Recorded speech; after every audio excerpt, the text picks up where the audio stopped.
Call this meeting of the Transit Service Delivery Advisory Committee to order. My name is John McGlennon. I represent the Virginia Association of Counties on TSDAC and serve as chair. And I will, since we have some new members, as we go around and introduce ourselves, I know Mr. Connor is going to be just a few minutes late because of traffic. Mr. Fox will not be with us today because of the anticipated bad weather out in Blacksburg. So, Cindy, would you like to? Cindy Nestor, representing VML. Good morning, I'm Brian Smith, representing the Virginia Transit Association. Kate Mattice, also representing the Virginia Transit Association. Jennifer Mitchell, Director of DRPT. Brad Sheffield with jobs in Central Virginia. Yeah.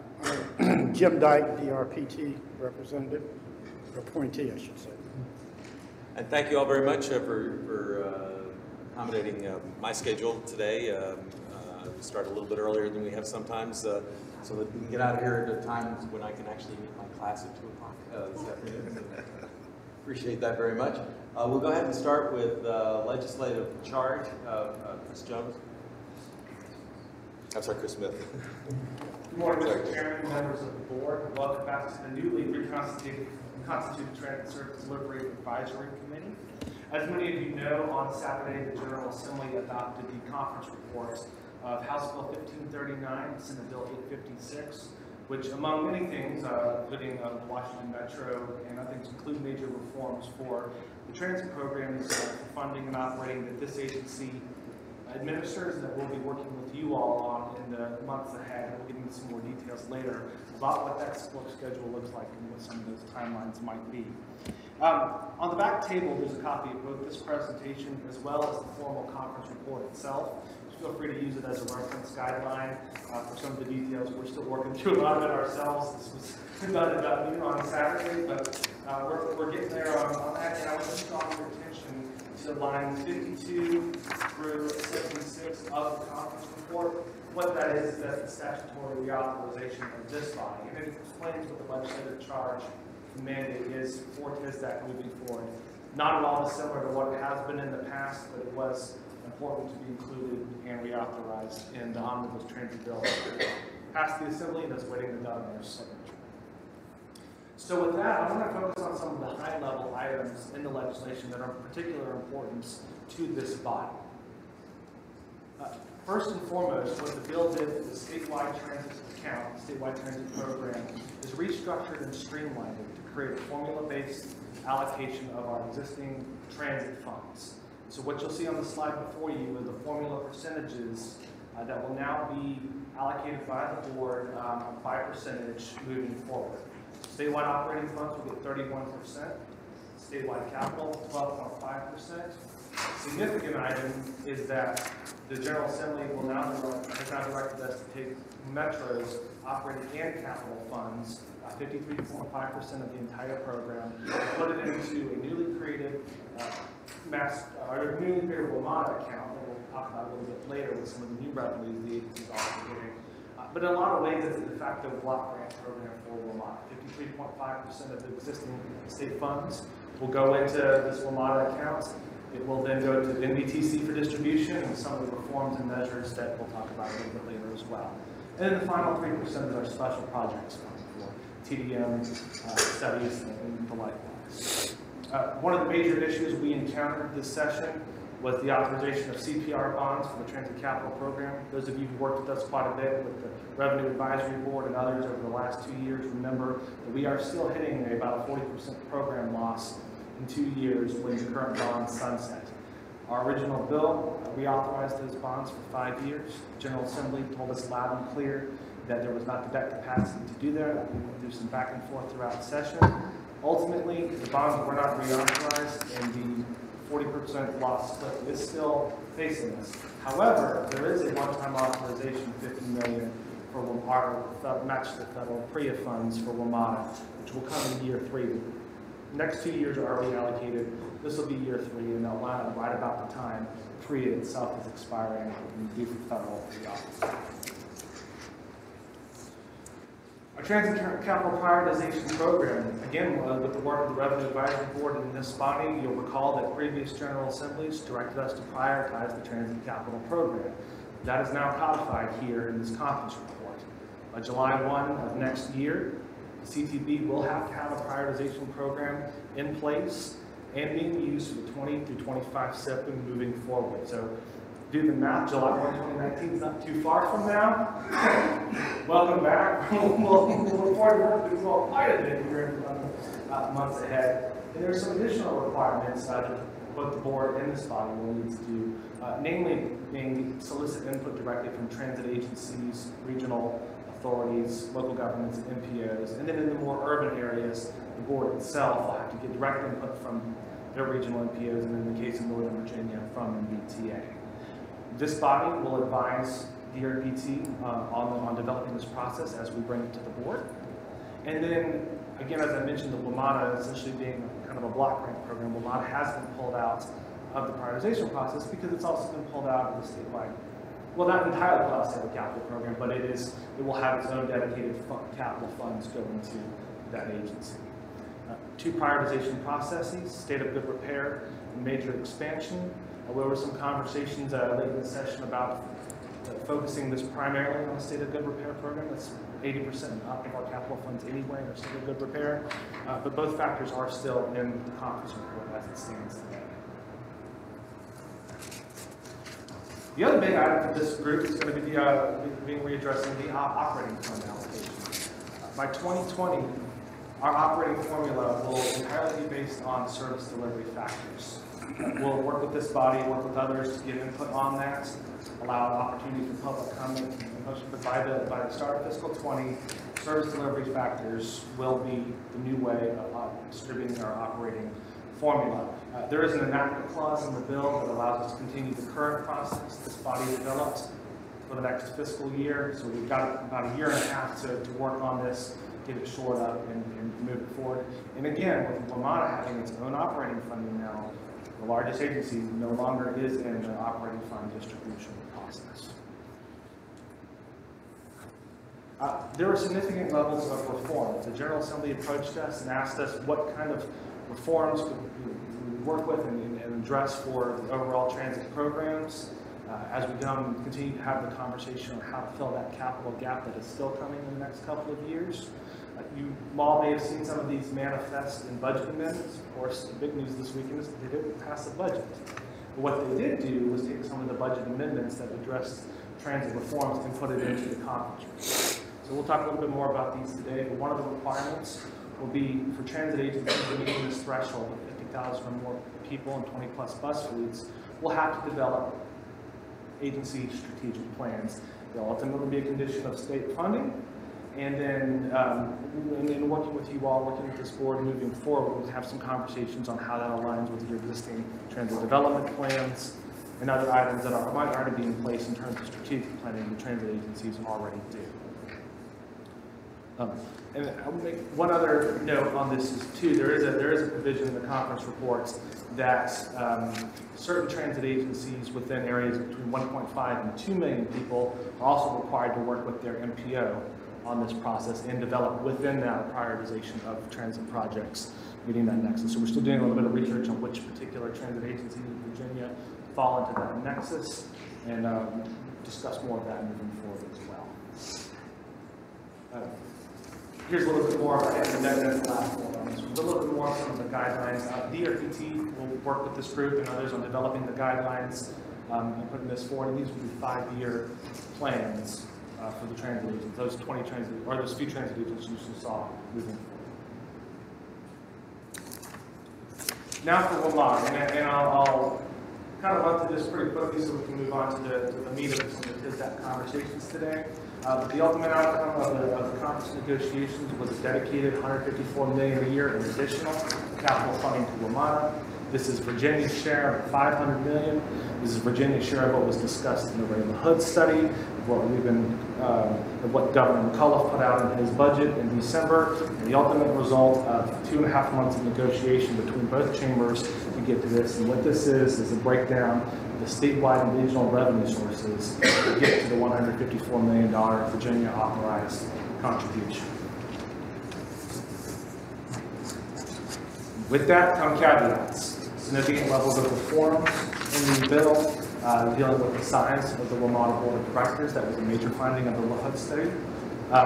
The Metro Reform Commission, this was an item from some of the House members that will work with the WMATA compact signatories to look at the compact itself.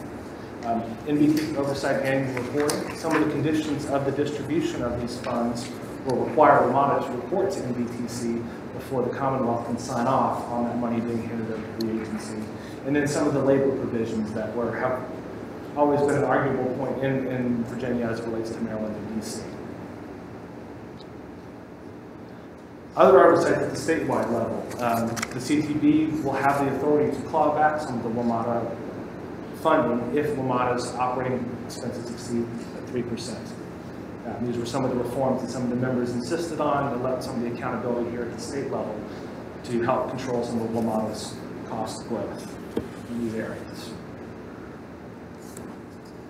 And then for some of the other Northern Virginia agencies, you all have been following the lack of the gas tax floor debate over the last few years.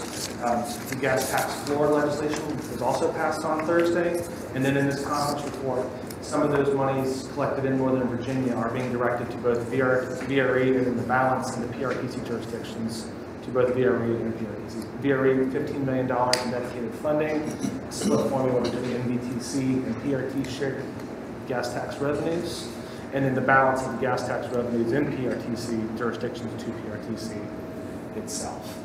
Some of the other regional sources that were a part of the debate, ultimately the conference report does not raise existing sources. It reapportions and reallocates it in the NBTC areas to WMATA and to VRE, and then in the PRTC areas to public transportation. At the very end, too, there's an enactment clause for some of those southern jurisdictions in VRE, Pennsylvania, Fredericksburg, who are not members of NBTA, but also but are PRTC to keep their rates consistent over the last 3 years of average allocations. So with that, that's our quick turnaround review, 48 hours after the conference report's on the table. I hope this sets the stage for what this body looks forward to doing over the weeks and the months ahead. July 2019 is going to be here far sooner than I think any of us are anticipating. We're looking forward to working with you all on the prioritization process and then ultimately the operation formula. So with that, I open it up for any questions from the board. Thank you, Chris, and I apologize again for the name confusion. No I problem. think that the General Assembly has been on everybody's mind a lot recently, and I think I just I'll want have to start using that when I go over there next year and we get some more stuff. And let me welcome Matt Conner, who's here. Matt, thanks for joining us. Anybody have any questions or comments for If I could just reiterate something that, that Chris said during the presentation, but to set the stage for what this group is going to be doing. As we were reaching out to lawmakers and talking about this additional statewide capital funding, first of all, there was a sense that we still have about 2 years before the cliff really hits, and that we don't need to do something, they didn't need to do something right away. Their greatest concern as well was also using debt capacity and additional CPR bonds, and frankly, we agree with that, and that there's, what we would prefer to see is really long-term sustainable funds that can be used on a pay-as-you-go basis, as opposed to bonds where we have to keep coming back to the General Assembly every 5 or 10 years. But the other message that we heard loud and clear was that there's a sense within the General Assembly that a lot of work has been done over the past several years to reform VDOT, and primarily with the smart scale process, reforming the P3 process. There's been a lot of structural changes made over the last several years in how VDOT is making decisions. And that now it is time for the General Assembly and the rest of the industry to now turn our attention to transit. And this is now our opportunity to reform transit to make sure that that the industry is operating efficiently, that the state is making very good decisions about where our limited funds go, and that once some of those improvements are in place, that it'll be much easier to make the case for long-term sustainable funding for transit once everybody has the assurance that reform, the industry is now experiencing reforms at least. So a lot of the language that you see in the bill are ways to address that. We helped craft some of the language. We tried to make sure that the requirements are not intended to be overly burdensome, but really to build upon some of the stuff that agencies are already doing, frankly, and some things such as our transit development plans, which are already done on a 6-year, 5-year basis, try to expand that into a more strategic plan, for example. So I just wanted to set the stage that that's where a lot of the language in the text in the bill has really come from. Some of it is an education process. I realize that, I think in some cases agencies are doing a lot more than perhaps the General Assembly realizes. But we did also realize that that being able to put some of these in place is going to be extremely important to be able to demonstrate that we're making good decisions in the transit sector. So there is a matter of urgency here as well. Jen is going to talk about the timeline, but we also wanted to make sure that TSDAC has a big role in this process because we see TSDAC as being very integral to giving us input, but also, creating some buy-in for the rest of the industry as well, so that they know that representatives from local governments, from the agencies, from the CTV, that everybody's been involved in this process as well. So that's why you'll see a lot of the language here about TSDAC being involved in the prioritization process, in the operating funding, wanting to have outreach on the strategic plans, and those types of requirements. So if I can just add to that a little bit, am I correctly understanding that what the General Assembly is doing is setting some criteria for evaluation of transit, but leaving the development of metrics and justification of those metrics to TSDAC, meaning that we will have the opportunity to have a large say in exactly how we're considering efficiency, what the state will view as success or not, and that there are some good opportunities here for us to present the successes of transit and the needs. And at the end of the day, it'll be the board, actually, the CTV, that'll be making the final decisions, but with input from TSDAC. And it was important to us that those decisions be made at the board level and not try to do those through code. So I think hopefully that what's in here provides that latitude still to have the specific metrics determined with input from this group. Mr. Chairman, thank you. I wanted to ask a question on the observation, I guess, that maybe relying on bonds is not the best way to, particularly for bus fleet replacement, I think.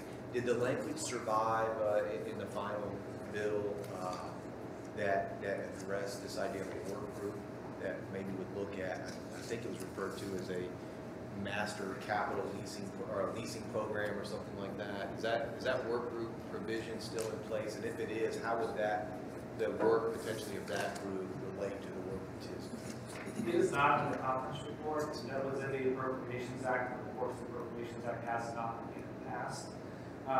Some of the late conversations, we looked at ideas of maybe even incorporating MELP or looking at it as a short-term solution to develop a low-interest loan program. I'd say stay tuned on that.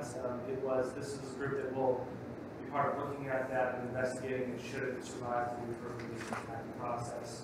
For right now, we're reconciling money on Medicaid, but it's one of the small things we're going to have to reconcile.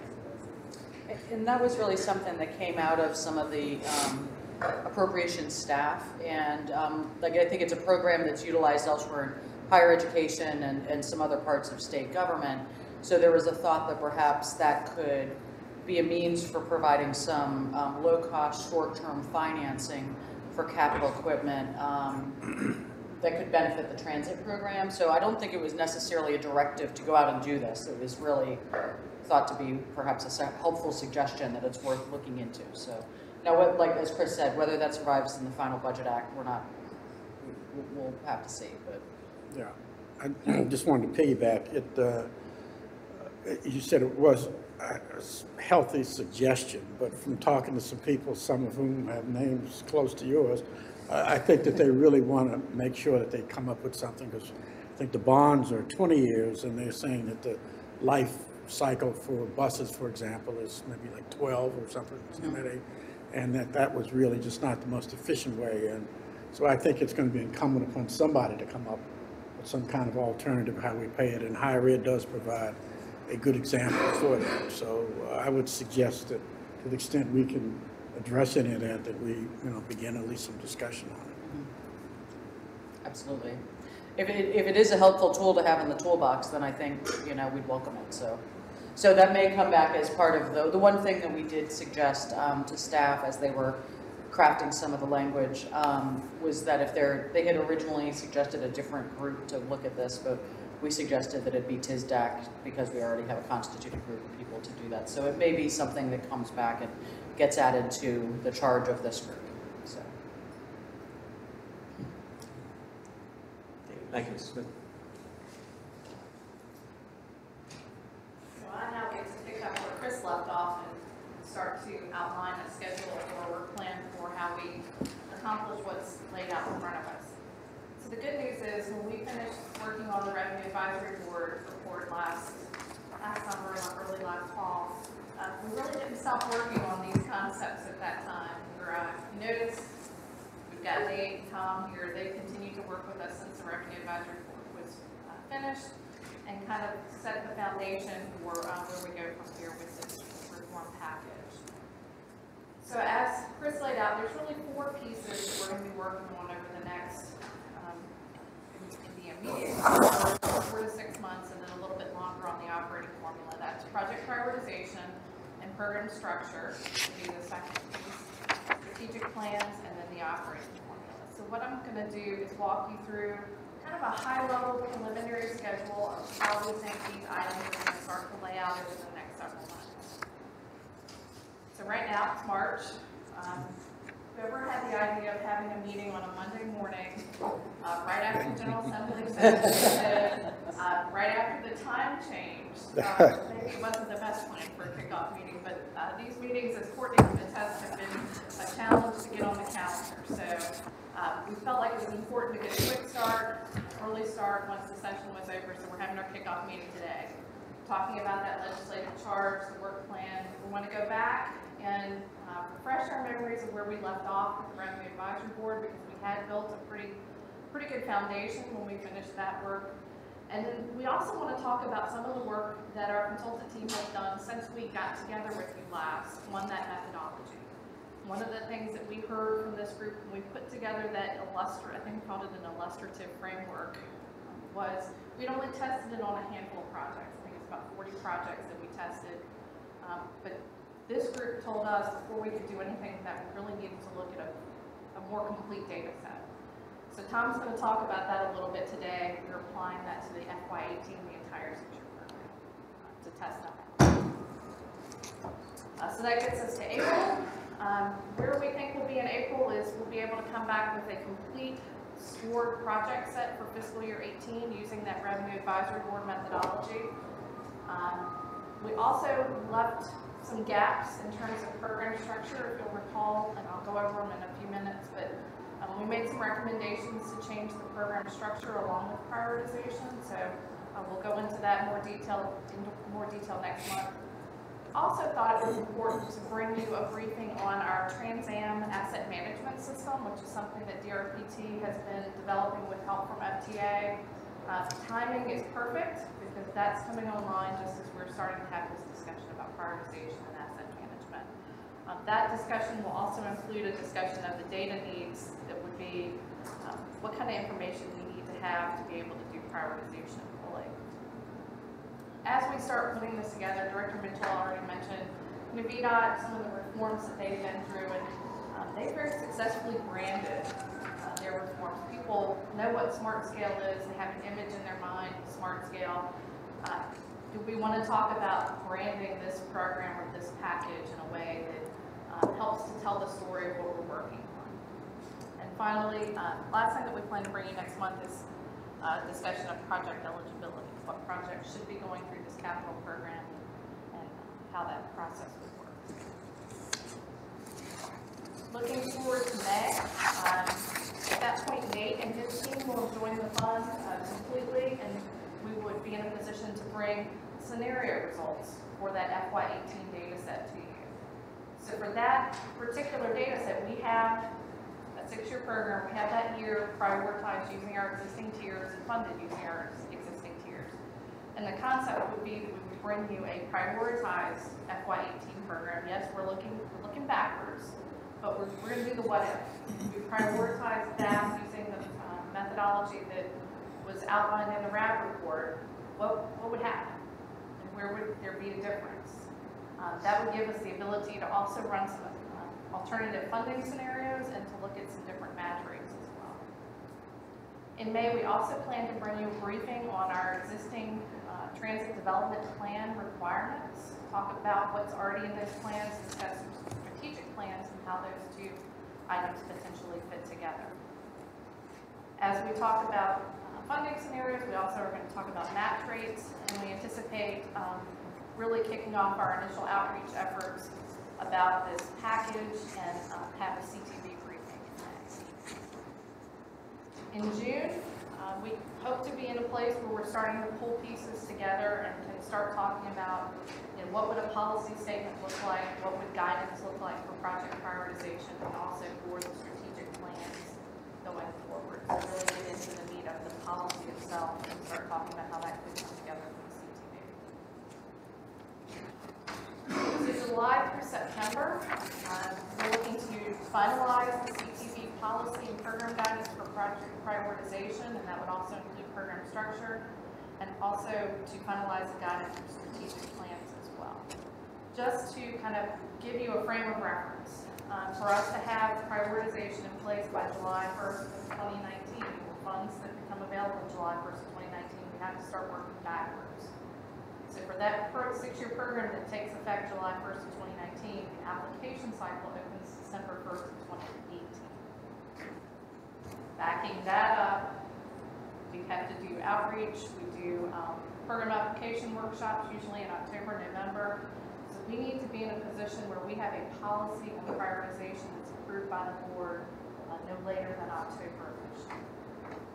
So to get it approved in October, we have to brief a month in advance. So we've got to have it together and ready for the CTB no later than September. I'm sorry, what was it? Have it ready for CTB by when? By September for workshop and action in October. Okay, so we have to present to CTB in September, or do we have to do that? Correct. No, okay.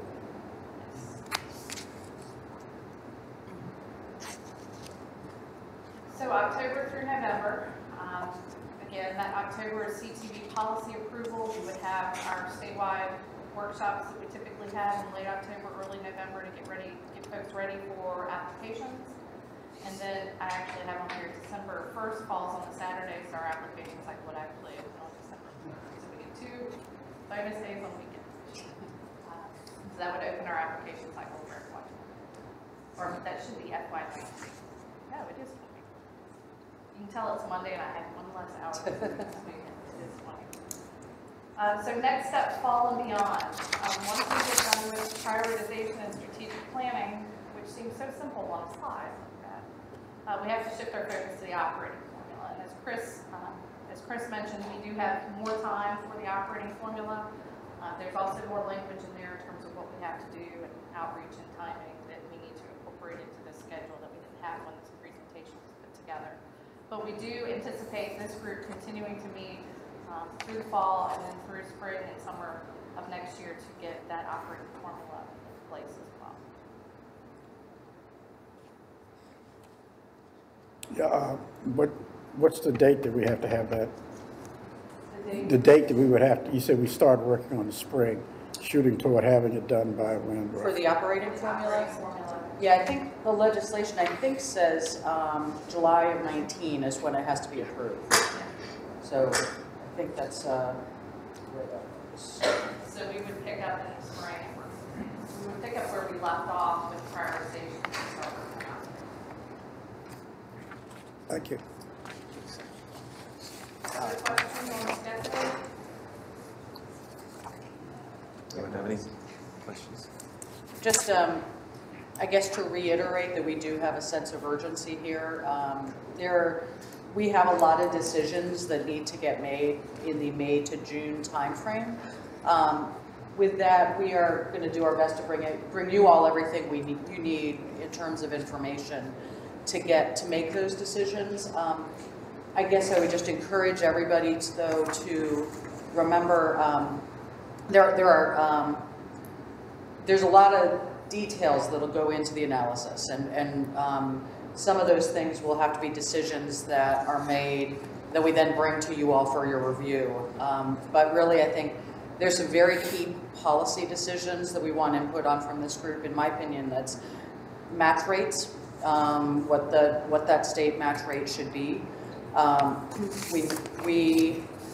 Should it vary by whether it's a state of good repair or not state of good repair, but I think where we left things with the Revenue Advisory Board was to try to increase the state level match rates so that we were ensuring that projects were getting funded and fully funded, and also offset local funding that would be required for those as well. The other issue is really eligibility, that question of what falls on the line of a minor expansion project versus a major expansion project. We'll have some scenarios to bring to you, but I think that's something where we want to make sure we get, we resisted the General Assembly, was able to resist their urge to try to define that in code. So it leaves us with some ability to determine where that line falls. But I think that's a decision where we really need a lot of input from you all on that too. So we want to make sure that we're not excluding any projects or putting projects into categories that don't belong there. Trying to think, there may be one or two others. Those were the two that I know I was the most focused on in terms of making sure that we have those decisions scheduled. So. We'll attempt like we did this time, get you packages so we can advance so that you have a chance to look at things, and we're not springing this large volumes of information in the context of the meeting. So continue to do that. And absolutely appreciate the urgency of all of this, and I just sort of echoing the comment that you just made, Jen, about the ability to get information in time that we can actually review it, as well as also representing large organizations that we want to be able to really understand. It's fantastic you already have the consultants on board, especially when we start getting the runs and scenarios, to have that week, if not more, to really dive in and get our fingers dirty is going to be very helpful to be able to make those decisions in a timely manner. So, thank you. Anybody else have any on this aspect? Our IT folks can switch.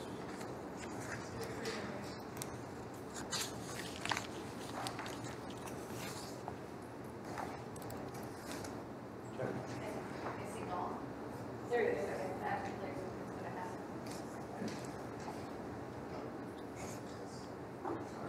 I've given up control. I have the computer here, so I can't switch it. But, so what we're going to do next is we're going to go back and do a little refresher on where we left off with the Revenue Advisory Board. So what we've got in the next presentation is simply that. It is a restatement of what was in the Revenue Advisory Board. Nothing has changed. These are all materials that you've seen before and that have been presented to the Commonwealth Transportation Board. It's really just kind of, we've got new members, and we haven't been together for a while, so it's to bring us all back up to speed on where we left things off last summer. So if you'll recall, the Revenue Advisory Board was really structured into a series of questions. And the first couple of questions were about how much funding, what kind of funding. But when you got back to the fourth and fifth questions, it was which projects and how should the program be structured. And there were a few key points that we made in that part of the report that I want to bring your attention to today. We talked about 3 different project types. We talked about state of good repair, we talked about major expansion, and then we talked about this little bit of a gray area in between that we call minor enhancement. That kind of didn't fit in either bucket very clearly. If you'll recall, when Tom first started putting together the flow charts, which I'll get to in a minute, we didn't have that column in the middle. And we went back and looked at that and said there's things that just don't fit evenly in either column. So state of good repair obviously is a project or a program to replace or facilitate an existing asset. Minor enhancements we're seeing as projects or programs or activities to add some capacity, minimum capacity, implement a brand new technology that increases capacity or some type of customer enhancement. They were intended to be things that were small costs or low cost, and if they were expansion vehicles, they were a small number of vehicles. So if you were just going to add a couple of vehicles to a vehicle order to maybe increase your repair ratio, those kind of things would fit in a minor enhancement category. I can tell you that as we've looked at FY18, that has been trying to define that as we looked at individual projects has been kind of fun. Tom and his folks and Neil Sherman and Todd Horsley and I have gone through that list, and it's all a matter of perspective, because you can argue things are state of good repair or they're minor enhancement. So as Tom and his team took a first cut at it, something like a radio, buying new radios to go on your vehicles, shows up in the language in the application from the applicant says it's an upgrade of a radio. Well, because the technology today is going to be better than the technology that you're replacing that might be 10 years old. But you're really just replacing functionality that's already there. So it really is a state of good repair. So it's been an interesting dialogue as we've tried to get into more of the practical application of how that would work. When you look at minor enhancement, it may be a large number of individual projects or assets, but really the overall dollar impact of the program is relatively small. Major expansion, those were the new projects, programs that add, expand, or improve service. We kind of had a placeholder in the RAB report that those were greater than $2 million. If you look at the program over the last several years, there are really very few projects that are categorized as major expansion. Yes, sir. Question, and maybe you covered this already, and since this is a refresher, I feel okay asking. Do we have information on how other states approach this, or how they draw the line that we could look at just sort of as examples? We looked at some definitions that we could find with FTA and other places. I would say our program is much larger than pretty much any other state that we've looked at, so it's kind of hard to find another example. Okay. But we have looked at federal definitions and tried to put together something that's not recreating the field. So this chart probably is, I think we probably all remember this one. This is the kind of program structure or illustrative structure that was part of the Revenue Advisory Board report. It shows really the three pathways for project: state of good repair, minor enhancement, major expansion. For those items that were state of good repair, remember we took an asset management approach to looking at those and ranking them based on condition and service impact. Minor enhancement, because there's not an existing condition, would have a slightly shorter path to having a project score, and then major expansion had something that was based on criteria, the same project criteria or criteria for evaluation that are used in the SMART scale to get to a technical score. So we had a couple of charts that we used to talk about how those projects could be scored. Tom's going to go over this in more detail in just a few minutes, but if you'll recall, for state of good repair, we looked at a scoring methodology that put the majority of the emphasis on asset condition, for 60 points, looking at age, mileage, and the actual condition of an asset, and then 40 points on service quality, looking at how that particular asset impacted operating efficiency, the customer experience, to try to layer in kind of a little bit of a softer side to just age, mileage, how old is it, what kind of condition it is. So the potential score for those state of good repair projects was up to 100 points. Mr. Chairman? What defines local priority? Is it a vote or resolution? So that was something that was added at the request of the TSDAC, was to try to put something into the formula that would put some emphasis on the local governments or the local transit agencies' priority for that particular asset.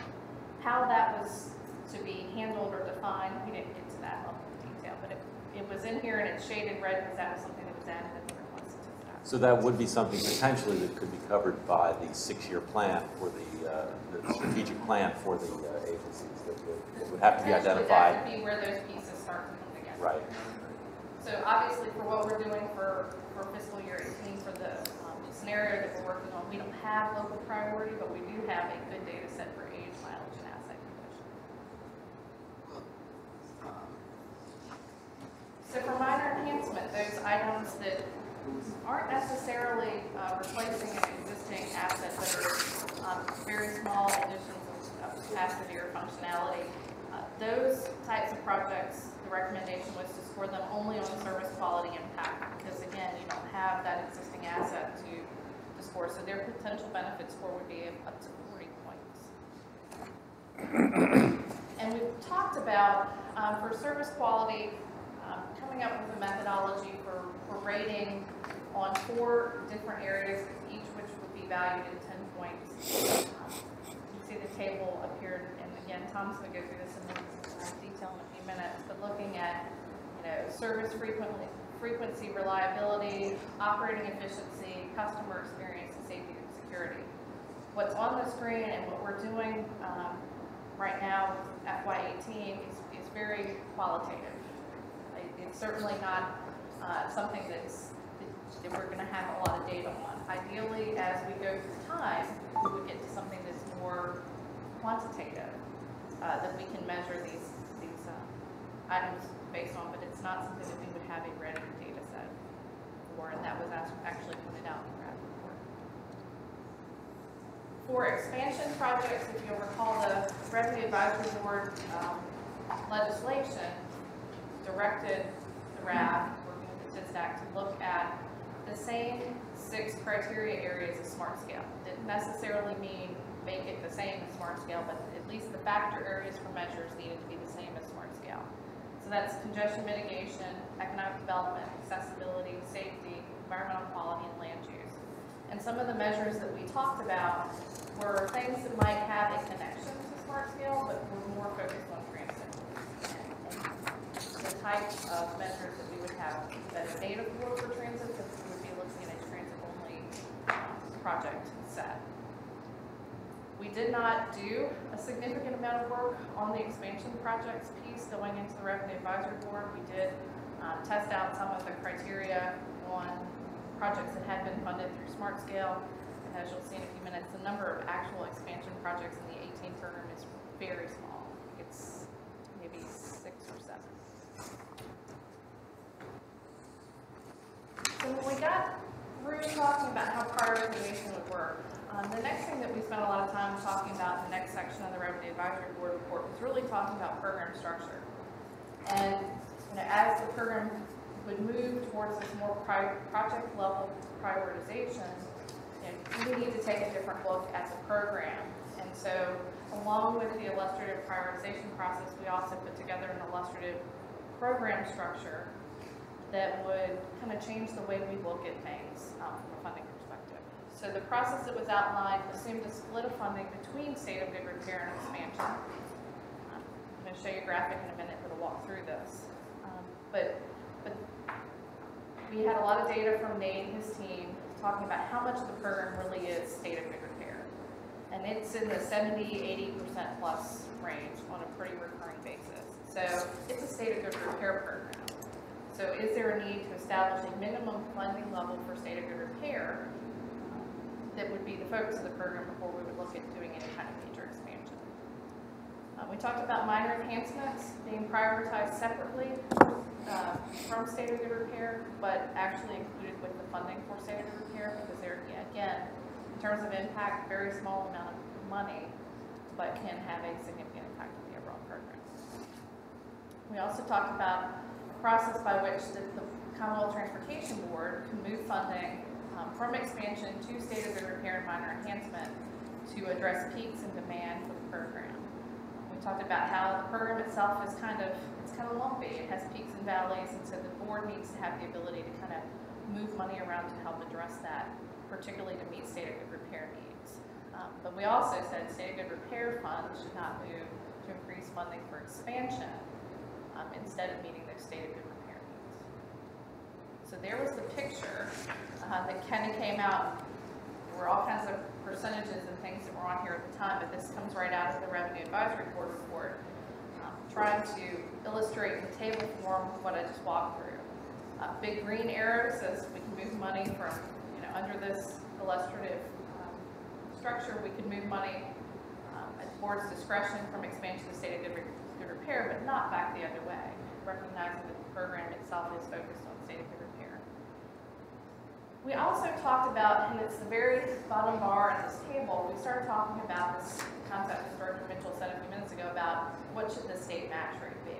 And we hear, we hear increasingly concerns about, being able to fund local match to bring projects through fruition. We're going through our grant reviews right now and seeing that struggle with some of the providers around the Commonwealth. So is this a good time? We started this with the RAB, we'll continue it with the TSDAC, but should we be looking at a higher match rate, much like happened with Smart Scale, that provides a funding level for projects or for assets that allows those assets to be acquired and go into service instead of kind of lingering on the books until the funding becomes available on the local side. So if you'll remember, the recommendation in the RAB report was for state of good repair and minor enhancement to have an illustrative or to have a state match rate of up to 80%. And then for expansion, kind of mirroring the federal program to some extent, was, that state match rate should be more like up to 50% for those true expansion projects. Again, recognizing that the majority of really major expansion projects are funded elsewhere and have other sources of funding that they can tap into to help make fulfill the cost of those projects. There's three things that, thanks for going, it's actually great to sort of get the cobwebs dusted. Three things, not for today, for us to be thinking as we move forward. Obviously, a lot of this analysis was done with WMATA included. And so I think it'll be healthy for very early on to get a sense, is this story that 80% of the needs are state of good repair still the same when you take WMATA out and all those sorts of things. So I think that understanding that it'd be great, it'd be wonderful, what all this great hard work plays exactly the same way when WMATA's pulled out, but I don't know that right now. So you might have already done that. That's just sort of kind of put that in the train platform or the parking lot or whatever. I think it's going to be also helpful moving forward when we talk about state match, defining what is non-state match. Could you actually have a project that is Smart Scale and DRPT, or is it truly local money, or is it federal money? What's that other that would be separate from here? I think it's very important for us to have that conversation at the right time. The other thing I wanted to throw out is, as this gets put in place, I kind of go back to the federal world of putting out a regulation. One of the requirements of putting out a regulation is doing an economic impact study. And don't everybody freak out, but the cost of actually implementing this, I think it's helpful as we move forward that there's a general understanding of the cost, both the DRPT and the local transit agencies, that there's a recognition of sort of, kind of like if you have a huge granularity of data, what we get for it, but what are the costs of doing that? So we want to sort of have our eyes open. I mean, I think we'd all like to find ourselves at a sweet spot where we get a good enough amount of data, a good enough amount of evaluation without actually taking money out of the program. So I just like us to be mindful of the cost of the implementation, literally the economic impact of both DRPT and these precious funds, as well as the transit agencies in applying for these funds. So just sort of throw those out there. Great. Good suggestions, Kate. So we'll actually get to the first point you made in Thompson. Good. Any other questions or comments for John? Great, thank you very much. Well, moving right along. So I think we have Tom Harrington now with the presentation. Good morning.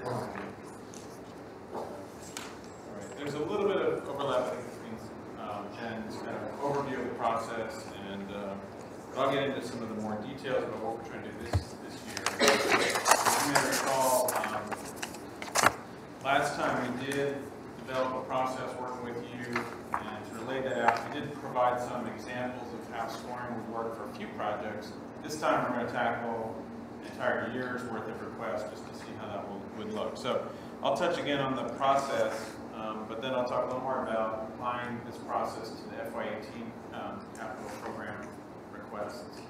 We're going to be focused on the methodology for stage repair and minor expansion. So for now, we're sort of tabling the major expansion. We're going to focus more on the stage repair and minor. I think that's really the area that we'll look for your feedback on in that methodology.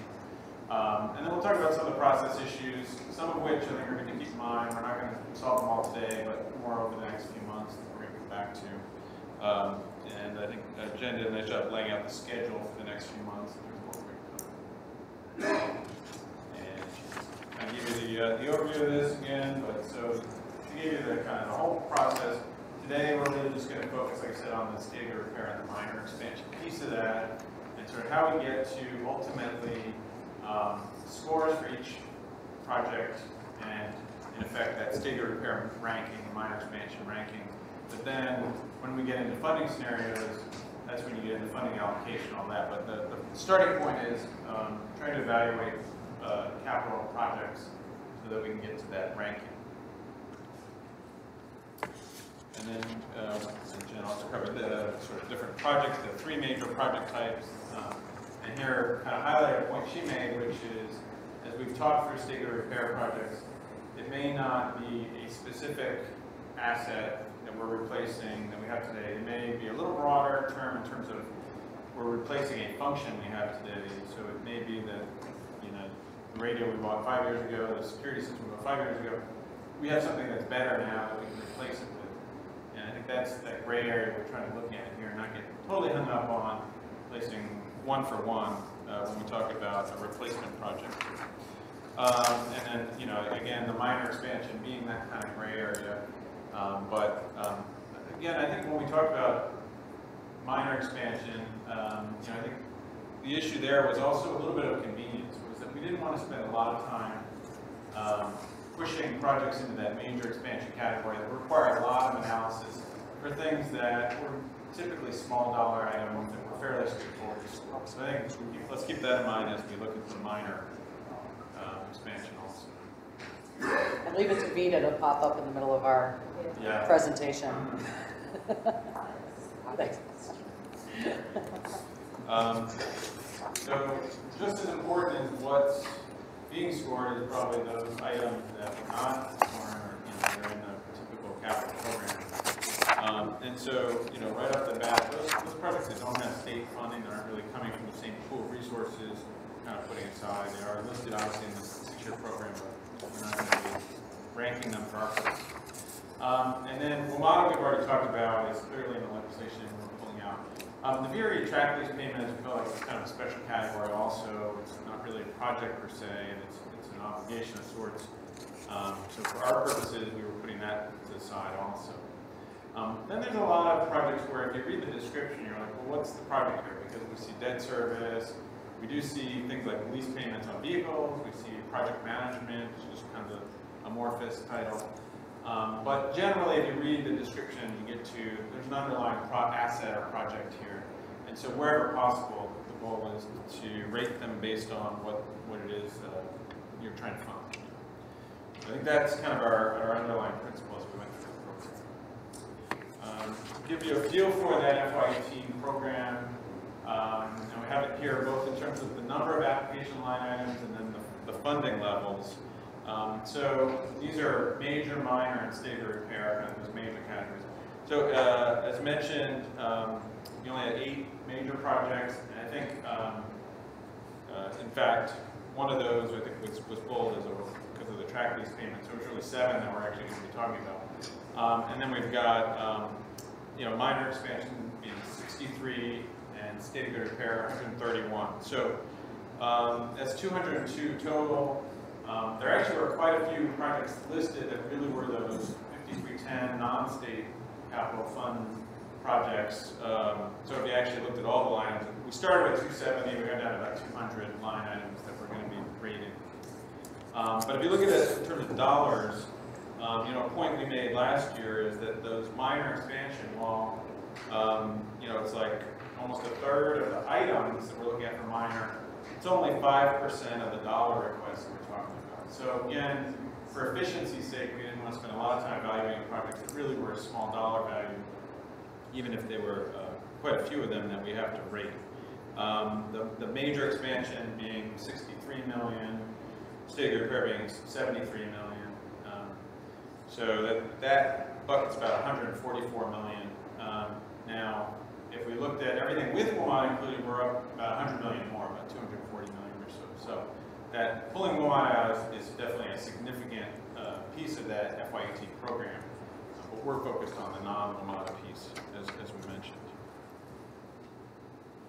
And then just another way to look at this is we'll classify projects also by more specifically the type of project, you know, kind of a primary and secondary type to it.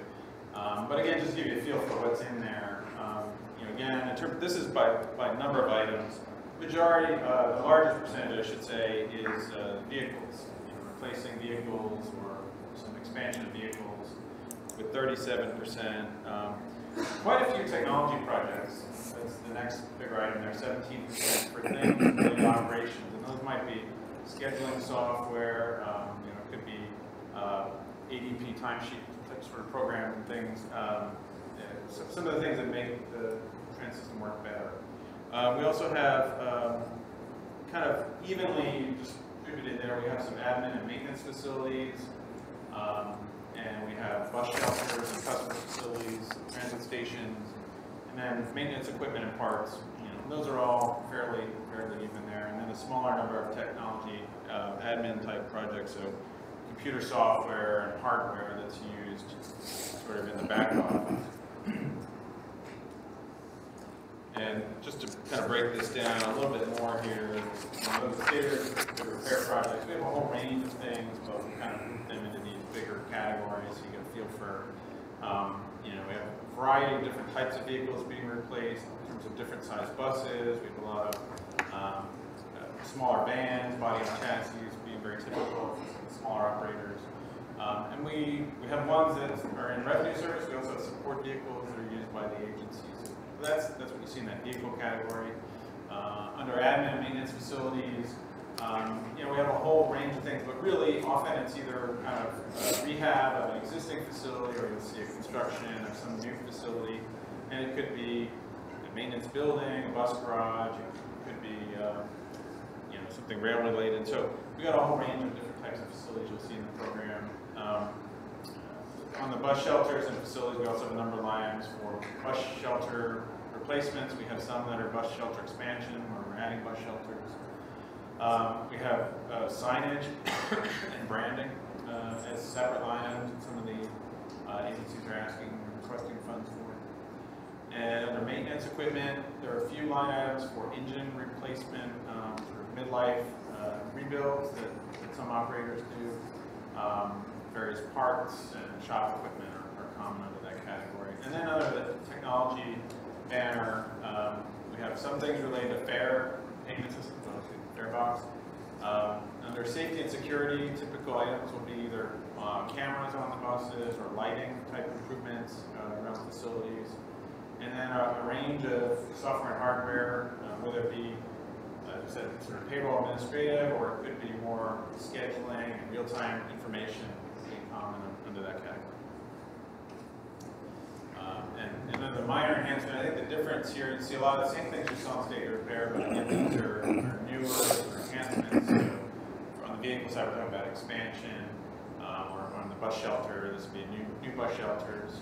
Sometimes signage is a new feature being added, and then, you know, again, fare box system. So all the things you saw under state repair, again, we're focused on things that are newer, new function, or new equipment. You know, you do start to see some of the smaller project support in terms of project management and engineering. And so 7 projects listed here as major expansion in FY18. All but one are in Northern Virginia, so we have Blacksburg Transit Center listed, and then we've got, you'll see really a whole range of different types of major expansion. So expansion buses for our facility construction related to the CCPY, Crystal City Potomac Yard, Transitway, bus bays and shelter installation at East Falls Church Metro Station.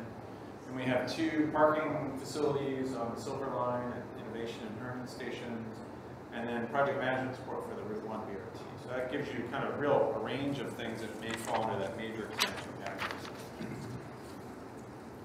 Any questions or thoughts on the FYC program before we go on to methodology?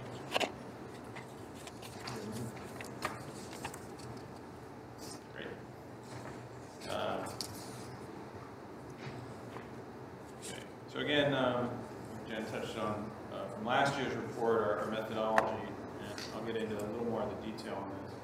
But again, for the city repair and the minor enhancement, we wanted to get to sort of 100 points per project in goal there. And the breakout that we discussed last year was putting up to 60% or 60 points on the asset condition piece of a state repair project, and 40% or 40 points for the service impact. Asset condition, again, being based on things like age and mileage of the vehicle, or if not age, then ultimately asset condition being also something we're going to bring in. For our purposes at this point, generally we don't have asset condition unless it was more a verbal description in the program. So we're generally relying on age and mileage for this application.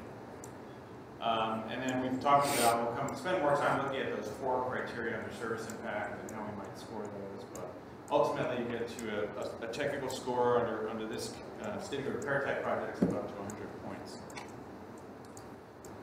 For the minor enhancement, or this should say minor enhancement or something. For minor enhancement, we're talking about up to 40 points. So right off the bat, this was something we discussed last year. You've sort of built it in where those state repair projects are going to rise to the top, or should. I mean, it doesn't mean they're always going to be beat out every minor enhancement project, but they do have a leg up in that you have more opportunity for points under state repair. So here you really have up to 40 points, and again, across 4 criteria that are possible. So looking at the state repair asset condition methodology, a few things that we looked at here. And one is we do have the asset database that's housed in Trans Am that's being updated and validated now, so we have pretty current data that we're using. Generally, we've got very good data for all vehicles. For some non-vehicle assets, though, the data may or may not be in Trans Am at this point, and so that's one thing as we go through and apply this. In that case, we'll rely more on what's in there in terms of the description of the asset that's in the grant application.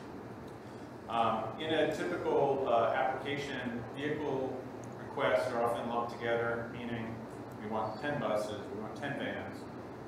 But we actually, because each vehicle is tracked in Trans Am with a VIN number, we can actually assign the actual age of each vehicle in the request. And so I think for our purposes at this point, that's our preferred approach. We have more detail. We're going to use the detailed information on a vehicle basis for those. Whereas for some of the non-vehicle assets, I'm keeping them at whatever the project was that was requested. So that's what we're getting at there when we say disaggregation. And then our approach is really to look at each asset or vehicle against its useful life. And those useful life benchmarks are set by FTA, and DRPT has policy on those useful life benchmarks in terms of kind of replacing when you get to that useful life. But some assets do go beyond their useful life, and so one of the things we're looking at is replacing those items that are oldest and most in need of replacement first. So fixing the oldest ones first. To look at how that distributes, so we do have, as we say here, this pie chart where we looked at how many of them go beyond their useful life. And so basically 38%, kind of that largest category there, are 4 years beyond useful life, or 40,000 miles beyond mileage. Those tend to be vans or those vehicles that have shorter useful lives, at least typically around 5 years, whereas a bus is 12 years. And so, yeah, it's rare to see a bus that's running, past 16 years old, whereas you may see a van that's a couple of years beyond its useful life in service. So that's to give you a feel for that. We also kind of broken out by, by year, sort of how it distributes into these different categories. But again, this is important to look at because if we want to do scoring based on how many years beyond useful life, we just want to get a feel for are there assets or vehicles being used beyond that useful life. And so how that translates into scoring, here's a proposed scoring system, and again, this is kind of part of it. Definitely want to get your input and feedback on. But again, if we use the useful life as kind of the target, what we're going to get at here is, are you beyond the useful life or not?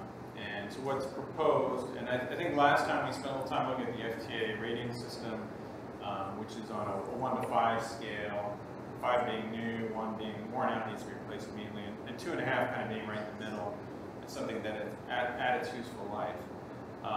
And so all of these, when we look at age and mileage, ultimately kind of think of it in that terms. Is it something at useful life? Is it something before useful life? Is it after useful life? So our proposed scoring there is if it's right at useful life, we would give it 30 out of the 60 points, so kind of the midpoint. If it's less than useful life, you wouldn't get credit in terms of the asset condition. And then basically the scale ramps up between 30 and 60 points, depending on how far beyond useful life. And that we have it for both age and mileage because it's sort of like whichever one you hit first. And we've talked about this before in different parts of the state. Mileage may kick in before age. We've included both, and it's whichever one would kick in first is what we're looking at. So again, the goal here is that assets well beyond useful life would have a higher score than those which have just reached useful life. And it's intended to score the oldest vehicles higher. And again, I think I already talked about it, for non-vehicle, in some cases the project justification statement is used to assess sort of where it's at in terms of is it worn out, is it kind of needing replacement? So, we did have some discussion, does this scoring scale make sense? In other words, are you giving too much credit for those that are well beyond useful life or not? But I think the idea here is we definitely wanted to be able to differentiate between things that were a little bit, that were older versus ones that were right at useful life. If we put it much closer together, there'd be less differentiation. Everything would get roughly the same asset condition score. So we wanted a little room there so you could get a feel for how these things break out. So the general idea, though, is to reward those systems that are getting greater life out of the buses or vehicles. Is there also a link back, though, to whether or not those buses are performing well, or whether it's just that we can't get new buses? In other words, are customers experiencing more breakdowns, and so forth? And again, I think under the service impact area, that's where we talked about actually looking at those things, at least at this point qualitatively, and ultimately there's a discussion about could that be more quantitative in terms of looking at mean distance between failures or other quantitative measures.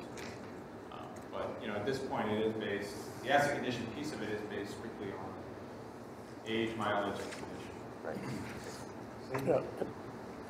Safety criteria, useful life? It is under the service impact piece of this. So again, not under this piece.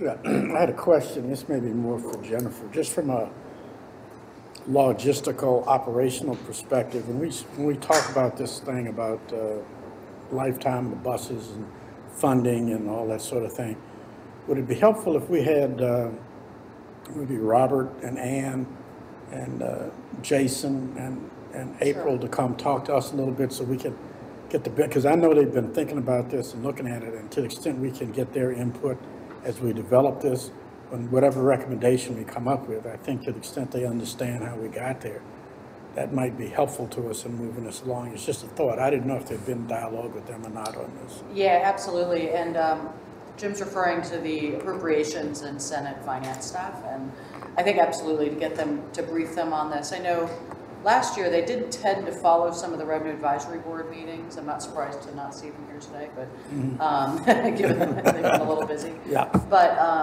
no, I think we absolutely need to brief them and make sure that they understand how these decisions are being made and what goes into them. So, quick question. Is there a way to look at exceptions to some of this if there's just a bad batch of vehicles or a bad vehicle that just, you reach a tipping point where that investment in the maintenance outweighs replacing it? I think that's where the asset condition piece was going to be kind of override. In other words, gauge mileage is kind of what we're using at this point to rate things. But the idea would be ultimately there'll be field inspections, and there may be, this vehicle is simply not working properly, it's obsolete. That would override any gauge or mileage. So I think that can be sort of an override that's built into this. Just 2 points of clarification. Does every transit agency who receives state money participate in the Trans Am? Just, yes, okay. I just wasn't sure if it ended, because I think there's a statewide program for those who are small or whatever, but everybody's submitting that data? Everybody. Okay. And the other thing is that when they look at useful life, and this is just, I'm a little less familiar with where FTA is on this, is there useful life data based on different operating characteristics? So for example, a bus is basically going stop and go through city traffic versus other operating characteristics, or is a bus all 12 years? As far as I know, I think it's just a standard sort of target, 12 years for a bus. I think that's where the mileage piece came in, was at least to get into some of that wear. It's just an interesting thing to explore, because even the type of van, bus, 40-foot, rail car, because we do actually have the area here too. So just help me look at that.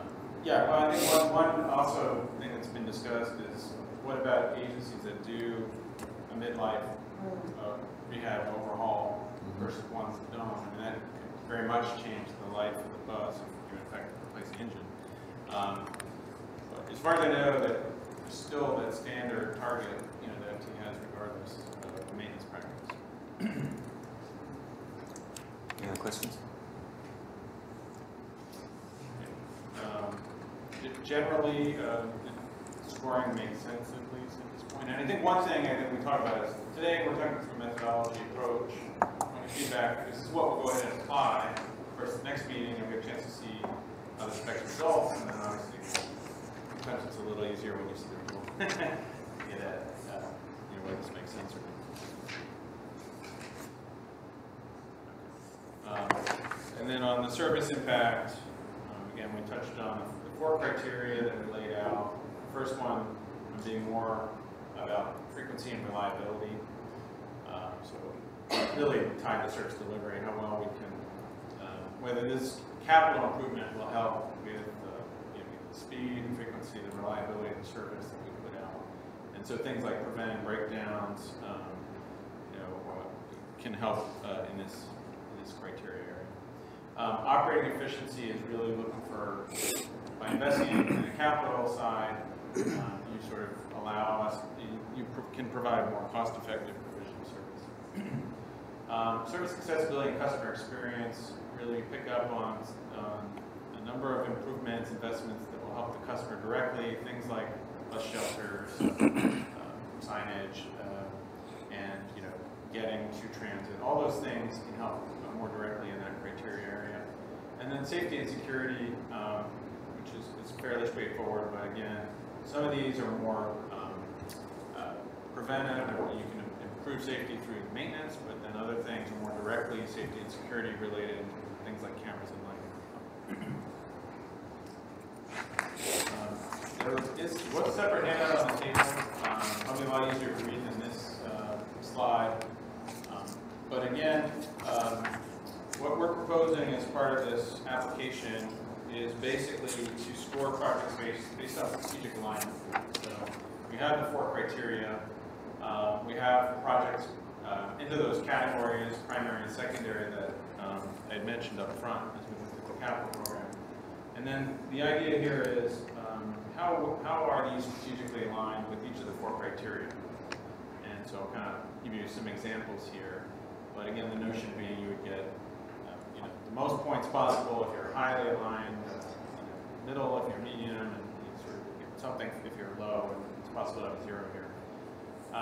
So the first category being admin and maintenance facilities. And again, sort of the breakout there is we have some facility construction projects, we have some that are maintenance of existing facilities, and then we have maintenance materials kind of falling into that category.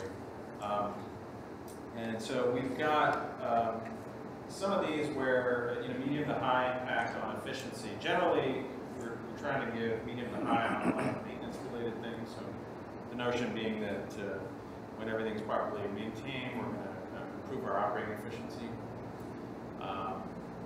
And on frequency travel time, again, we've got some medium on some of the facilities. I think the idea there being we're thinking of bus garages, and the idea that keeping those in state of repair will help get buses out on the street.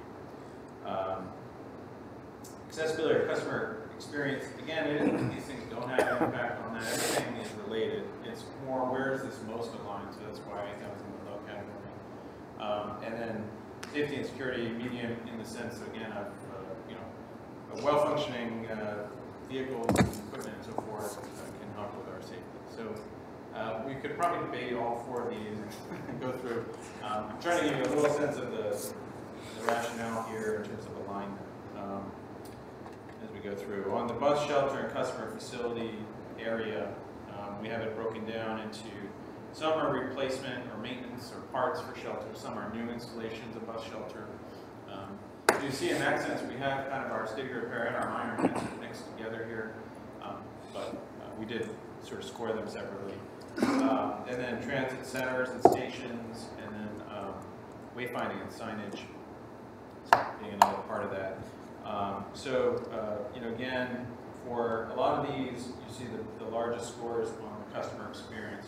Again, that was kind of how we define accessibility or customer experience, getting to service, how this directly affects. Again, it's not that it doesn't have a lot of impact on other things, but that's kind of where it's most aligned. Again, safety and security, generally these include some lighting, and so that was more for the customer waiting area, that was where the safety piece of that came into play. Maintenance equipment and parts, we've got some inspection, we got a bus replacement in terms of batteries. I think there was one on engine, the vehicle maintenance overhaul, things sort of engine related. And so, again, looking at how they align there, where we generally kind of mixed in terms of some of the alignment, but in some of these we have an operating efficiency impact. Some of them it's more the reliability type of thing. We did one category for rail infrastructure. We do a few line items that are DRE related. So again, that was one where we just did one category. Generally showing that kind of it's higher impact in terms of the overall performance of delivering rail service. Tom, can I just make an in-the-weeds suggestion, and I apologize for getting into this level of detail, but my eyesight is not great. I think on this chart it would be helpful if the colors sort of followed a pattern consistently, because you've got the dark green as the low impact, right? I mean, and light green is high impact. Yeah. Just something that shows a progression in terms of the ratings. A clear color pattern would be helpful. I think it was one of those. I did it from one spreadsheet to PowerPoint. Yeah, it's just as I say, I don't know whether it bothered anybody else, but my eyesight is not great. That's a good point, and I apologize if it's a little hard to read. We can video off the PDF also, where you might be able to pull this up. So technology administrative, again, as mentioned, things like computer hardware purchases and software purchases, really what you see in that category. We have kind of operating efficiency being what we had to align with the most. These are things that are just generally going to help with your overall back office operations. Under technology for operations, there are quite a few different items. Here we broke it out into more categories because a lot of these things serve different purposes, different functions. So we've got some software that's related specifically to collecting ridership information, complaint tracking, and then on our hardware side, fare collection, ITS, things like real-time information, safety, kind of being some of the categories you'll see there. Scheduling, maintenance software, etc. So again, we tried to break it out where we felt that there was some different impacts and alignment with the different criteria there. Generally, in this, because we're more customer-facing, we have a little more impact or higher alignment with some of the customer experience criteria. The last category being vehicles, where we have it broken into 5 categories. So we have obviously bus replacement, but we have expansion bus. We have support vehicles scored separately, paratransit vehicles scored separately, and engine replacement, just to give you a feel for those. Consistent with what we talked about last time, generally, vehicles are a big part of the program. They also, as you can see, sort of align well with really all the criteria. For most operators, having a fleet that's in good working condition and has a direct impact across the board on the surface. That's kind of quickly kind of reviewing these. Again, I touched on. We also had some discussions about, again, this is being qualitative and are there sort of quantitative measures ultimately that could be used.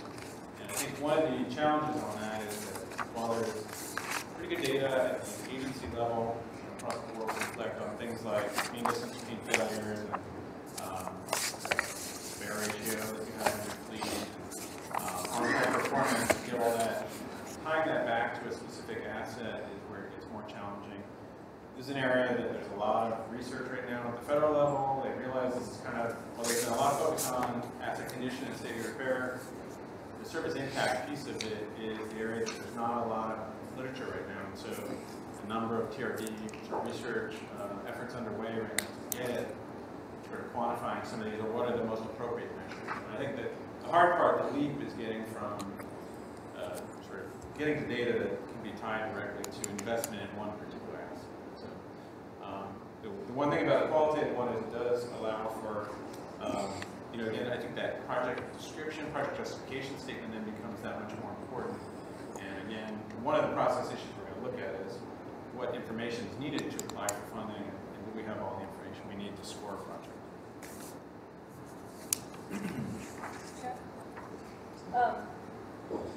I like data and qualitative as much as possible, or quantitative as much as possible. Sometimes that qualitative is important because of the nuances. So I'm still kind of leaning and liking that we have a mix, but weighted a little higher.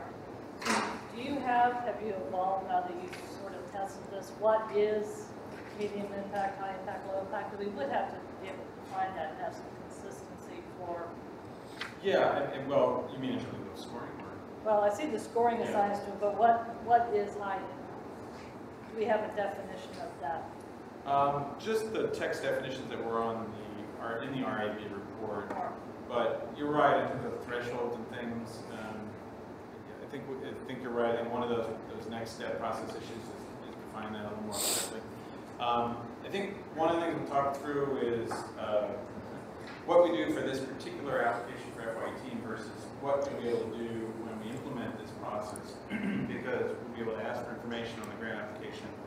So some of which we don't necessarily have for FY18, and that we're going to have to kind of infer, make some assumptions just to show how this would work. But you'll be able to ask for that next time. And because I'm not part of that came to my mind because I'm not a transit provider. So when I saw a graphics package for vehicle, I wasn't sure in my mind how did I translate that to high impact for safety and security, for example. If I'm on the right line. So that just made me think about what the definitions are, having it on the application. Right. I think that particular one, I'm not we'll go back and look at that one again. I mean, it's conceivable that it could be something related specifically to safety markings, but we'll verify that. And again, one of these things is it may be that specific project we have in FY18 was highly aligned with safety, and we'll be careful because it may be that generally branding is not going to be something highly aligned with safety. And that's just what made me kind of think of, you all need to understand it because it is qualitative. I think there's value.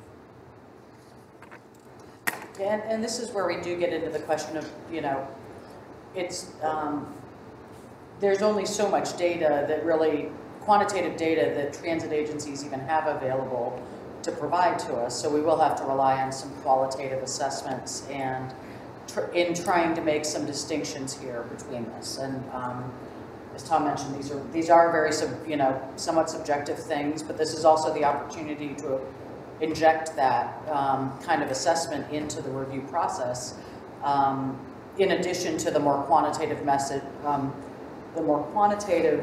criteria on asset, age, and condition. And so I guess a few of the things that, these again were what was put together during the Revenue Advisory Board and what we're using for the purpose of trying to bring you a prioritized list of projects based on the FY18 applications that we received. And so, but I guess a couple questions that I would put out there for you all to consider. First of all, in the service impact rating, are these the right criteria that we should be looking at? Is there anything that we're missing here? These, again, came up during the Revenue Advisory Board process, and at the time looked like the right criteria, but is there anything here that we are missing? The other question is weighting. Right now we have all four factors contributing essentially the same amount of points.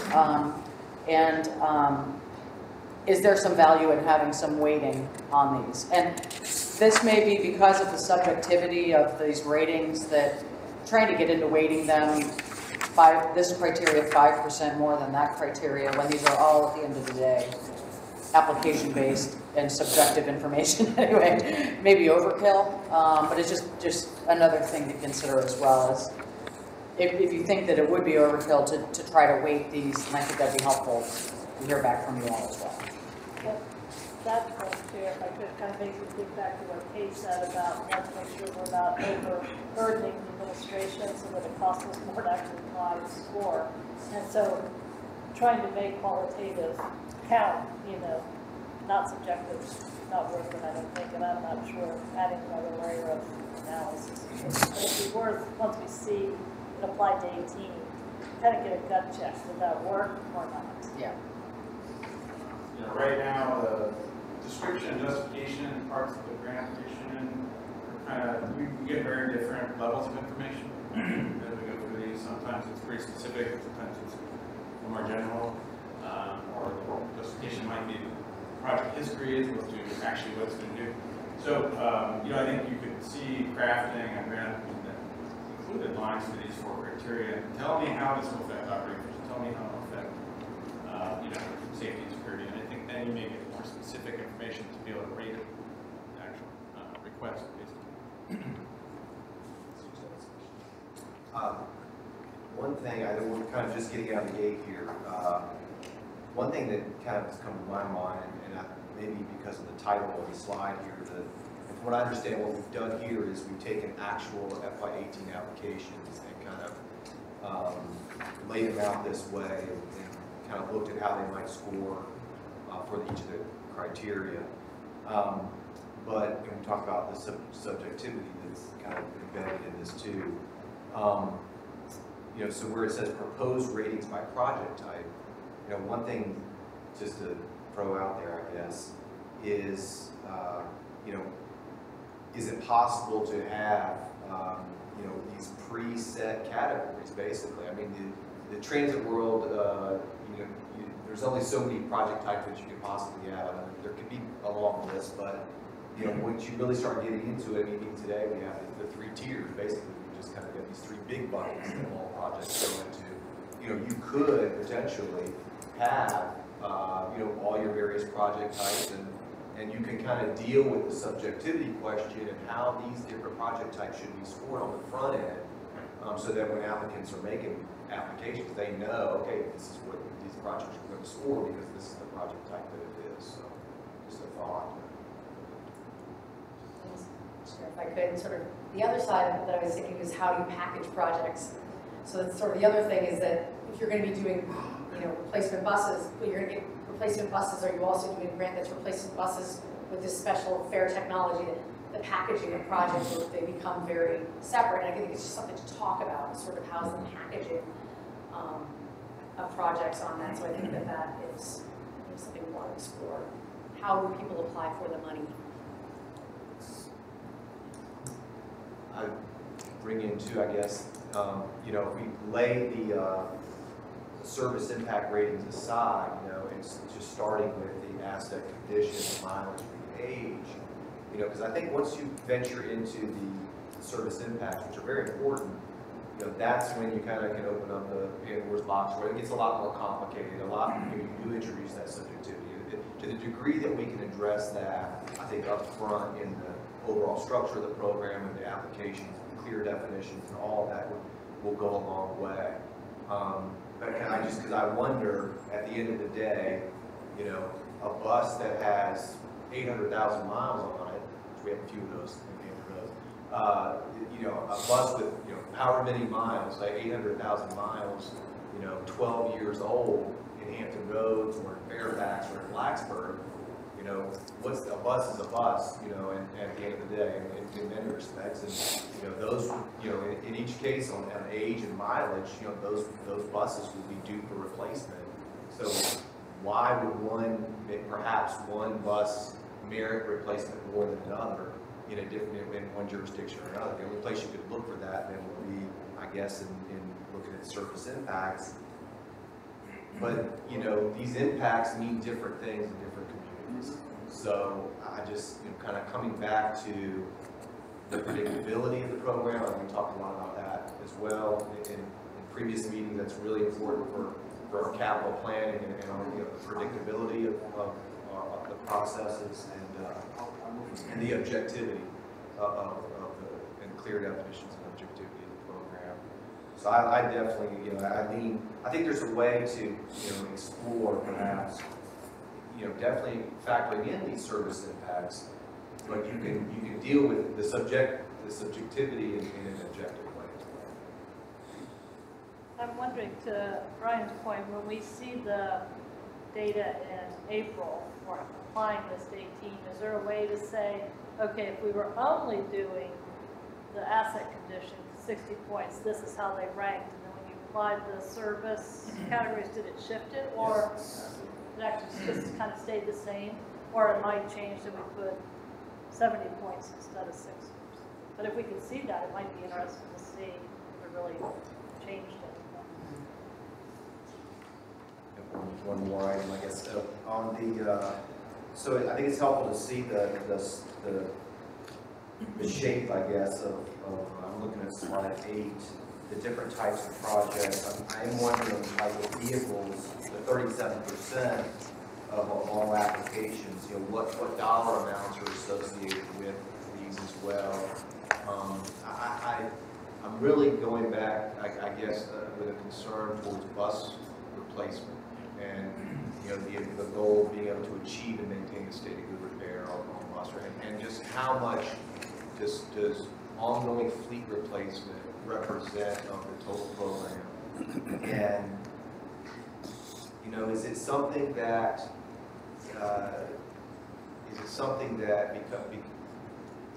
maybe needs to be dealt with uniquely? You know, or is bus fleet replacements something that is of you know, such importance that it could be dealt with in a kind of a standardized way, just depending on, you know, what portion of the program it represents. But sort of going from that, you actually, right now, the state program effectively does prioritize rolling stock, and then you got your tier 2, your tier 3. And so I think that's something we're going to continually grapple with, is how the representation of the current priorities of the state program and what does this do in terms of, does it shift the priorities? I'm not asking that we do, but it's To me, it's getting at what is the goal of the state program, and is it changing somehow? And I think that's probably helpful to hear when we talk about our appropriations and Senate finance staff. Is there some sort of desire? I don't think, we just need to know what the expectations are, because right now technically we do have prioritization in the state shares. If we're moving over to this model, there might be a lot to learn from the current tiers, if that's still the priority, and how that plays out with the data. And in some ways, like with the vehicles, at least this gets to the issue of data. And because we do have in Trans Am data about asset age and condition, as opposed to some other assets that are people apply for. And it is a policy question to say, do we as TSDAC recommend that the state prioritize replacement of a vehicle above everything else? Should we regard this, even if that vehicle doesn't need to be replaced, or it's right at the useful age, or perhaps has some time left in the asset, do we want to say, though, that we will always prioritize that over a bus shelter or over a technology asset? I think those are fair policy questions, but I think that, you know, I don't know if the answer should be that we always, it should only be vehicle replacement first, because agencies have very, very diverse needs. And as you can see, even by the number of applications, I was actually somewhat surprised to see that only 30% of the applications that we've received are for vehicles. It's not, in money, it's a much higher amount, definitely, no doubt. But we had a lot of applications for facilities, for other types of customer equipment. Technology as well is a very important part of the program too. So it just, I think it's a fair question to think about. Some of that it may be illustrated as we get into the prioritization of the 18 program, and we see what some of whether there are any unintended consequences. For example, do we only fund buses at the top and then technology at the bottom? But there may be a discussion about whether we want to weight some of these, is the issue of, using 60 points for asset condition versus service impact, is that the right priority? Do we want to somehow reprioritize vehicles over other things in the program? That may require more of a structural change than a quantitative or a weighting related change. Yeah, I think it's a legitimate issue, because when you cut right through it, you don't have a system if you don't have any vehicle. And so, I mean, that needs to be, that's the main thing, and we need to focus on that. So I certainly would like some discussion about that, because I think there might be some real advantage to making that sort of, okay, this is number one, and then we'll do the others based on how they support number one. I don't know, just a thought. But you wouldn't have a system if you didn't have vehicles. But I think that could be, as Brian was probably pointing to, I believe Brian's what I was hearing you, instead of that's a priority as much as that aspect is simplistic enough that it becomes a little bit easier to predict and quantify. So to get back to that point, it's just that if you have that simple of enough approach in the application, it's not subjective anymore, it's pretty straightforward. So that might be an approach that actually tackles that question that you're asking. Now, I would add that I wonder how we would address systems that don't perform adequate maintenance. Right. Or ones that underinvest or underutilize those assets. I don't know how that might get addressed, but I think that's an important issue. One of the questions that I suppose that the data could help us understand a little better is those systems that invest in overhaul of their vehicles at the halfway point of their expected life cycle, does that produce significant benefits? And is that something that you want to encourage? Maybe give a high number of points to proposals for that kind of overhaul, or are there manufacturers whose equipment consistently performs better over the long haul than others? That's really, I'm maybe stepping in a real landmine there, but just to suggest that those are And if what you're trying to accomplish is the most efficient use of limited resources, and those kinds of questions are things that I think worth investigating. that last point is appropriate. I mean, how well they perform, who's doing better and who's not, which product is performing better is very important. And we've got limited dollars to spend. We want to make sure it's spent on a product that's going to actually work. And you might step on some toes, but I think that's the appropriate way to do it. If we're talking about taxpayer dollars and how you can spend it. One of the things, of course, that gets back to the operating characteristics. And so, and I just don't know if you took the exact same bus and you ran it in heavy congestion, you know, I'll speak for the Northern Virginia, you know, running in really busy Arlington or Fairfax, if that same bus performs differently in Blacksburg, right? And so you may actually take that exact same asset, but the operating conditions are different. And that's always the sort of the caveat. I'd love to, it'd be great if we make this as simple as we can. Sometimes this stuff is not as simple. But I think the goal is where we want to be. This is the most efficient use of these funds. And last time when we were meeting, going through this, the idea of making sure we're not rewarding poor maintenance was something that we constantly grappled with, because I don't think the last thing we want to do is be giving a reward to poor behavior. And it could be that that's a type of screening that has to occur at the before the applications go through prioritization. It could be, yeah, through management protocols. The one thing I'd say about geographic areas, and I'd be interested in hearing more about this from some of the systems as well, but because we've heard that from a lot of different areas. We've heard from Hampton Roads that, you know, salt water in the air makes their assets degrade more quickly. We've heard from the southwestern areas that going through mountainous terrain and high hills. And so do we need to consider it a wash? I think it's, you know, that is a very difficult thing to try to assess, is whose geographic area is the hardest on equipment. And, you know, there's probably a case to be made by a lot of different areas around the state that, yeah, there are environmental hardships that make equipment degrade more quickly, but maybe that has to get into maintenance practices also. So one of the things that she mentioned was midlife overhaul and how that impacts service life of the vehicle. So those are things that can be tracked in Trans Am. So we're just bringing Trans Am online. We're just populating the data set. Going forward, those are factors that we can incorporate and extend a useful life of a vehicle if they do have midlife overhauls. That's one of the reasons we want to give you a full briefing on Trans Am next month, so that you kind of know what tools we have in the toolbox. We're looking to see how we might be able to modify those for better with what we're trying to accomplish. So those two things really can fit together. And I'm not sure who to pose this question to, but I really don't know the answer. Do we have a sense of how many of the transit agencies rely heavily on midlife overhauls for extending the life of their equipment, kind of posing that to the transit systems as well as? We're going through grant reviews right now, so there's a handful of them that that HRT does. Yeah, exactly. HRT does.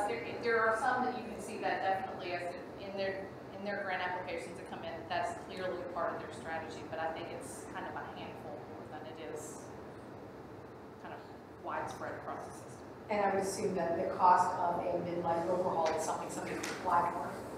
Correct. Right. Yes. Yeah. Yes. It's tier 1 asset, right? That's.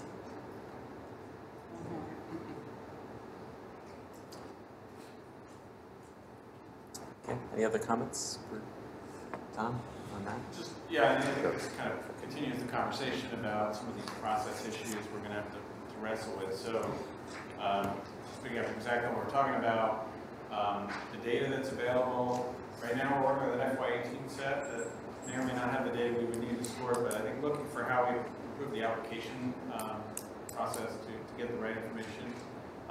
Continue to work with Trans Am to make sure that has the tools we need and potentially could be used to score these projects across the board.